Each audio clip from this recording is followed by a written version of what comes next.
So, you are on NoFap and you just relapsed. It's okay. Everybody relapses once or twice on their NoFap. The big question is, what do you do from here? What are those instant actions you can take that will not only make you ruin the progress you've been making with your NoFap, but also make sure you don't relapse again? In this video, we look at 3 action steps that you need to take instantly after a relapse. And after habituating these simple steps, you will notice that you relapse less frequently and your life gets better as a result. But before we get into it, I want to tell you about a cause that has helped thousands of PMO addicts break free from the dark pit of porn and masturbation addiction. This porn addiction course is the only most comprehensive NoFap course you will see online. To download the course, click the link in the description below. Without further delay, let's look at those 3 instant things you can do when next you relapse on NoFap so as to move forward in the best way possible. 1. Shift your mindset from that of failing to that of learning. This is the first thing you instantly have to do after a NoFap relapse. You need to have a shift in mindset.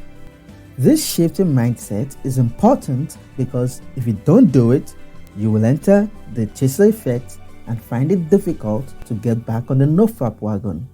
So, if you're sad, depressed, feeling hopeless, feeling like a failure because you just relapsed on a 100-day NoFap streak, those feelings won't do you any iota of good, and things will only get bad from there. And when things get bad for you, you will tend to go to more porn for comfort. But this single relapse is not the end of your NoFap journey. All the progress you've made so far on NoFap are still very much intact. Your NoFap relapse only means it's time for you to learn more about yourself and your PMO addiction cycle. That's all it should be for you. You can instantly choose to make this mental shift. So, take a pen, a paper, and take note of the next thing I'm about to say. 2. Make a note of what led to your relapse. After you relapse, sit down, quiet your mind, and retrace your steps. Think of the moments leading up to your relapse. Your goal is to determine what your PMO triggers are. These triggers might be a physical state or an emotional state. Examples of physical triggers are things like watching a movie that has nudity, watching the music channel, seeing a hot model on Instagram, or just fantasizing porn thoughts.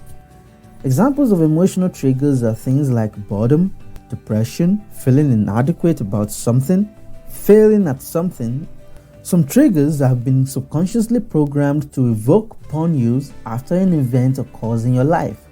And these triggers now work so well because you usually watch porn, masturbate, and orgasm when any of these events occur. As a result, your brain has built strong neural pathways from those events to PMOing. Examples of these events can be things like being alone at home, sitting down in front of your computer, taking a bath in the morning, or when you can't fall asleep at night, and so on. So, after your relapse, write down those events that are setting off your porn use. Going forward, your job is to eliminate the triggers that you can and prepare for those events that you can't eliminate so you don't relapse to these events and triggers next time. For instance, if the hot model on Instagram, the music channel, and being home alone are the triggers you identified, moving forward, you can do the following. Unfollow that hot model on Instagram, stay off the music channel, don't be alone at home by yourself. And if you are going to be alone at home by yourself, do something to keep your mind busy. 3. Prepare yourself for the chaser effect. In case you don't know what the chaser effect is, the NoFap chaser effect is that PMO binge you go on after a NoFap relapse. The chaser effect happens after your orgasm on a NoFap streak, irrespective of whether that orgasm is through porn or partnered sex. You've starved your body of orgasm, so your body wants more orgasms. That's what the chaser effect is. After your NoFap relapse, what you need to do is be aware of the likelihood of going on a PMO binge. Being aware of the existence of this chaser effect will help you catch it on its heel rather than the chaser effect catching you by surprise. After you relapse, you might be thinking, well, what the hell? I've already relapsed, might as well binge on it. The harm in binging after the relapse is that it will be hard to get back on NoFap, and you will be much worse than you were before you started the NoFap streak. You'll be drained physically, mentally, and emotionally after the binge. So, just the awareness of the existence of the chaser effect is an instant thing you can do after a relapse to protect your NoFap progress. If you made it to the end of this video, I appreciate you.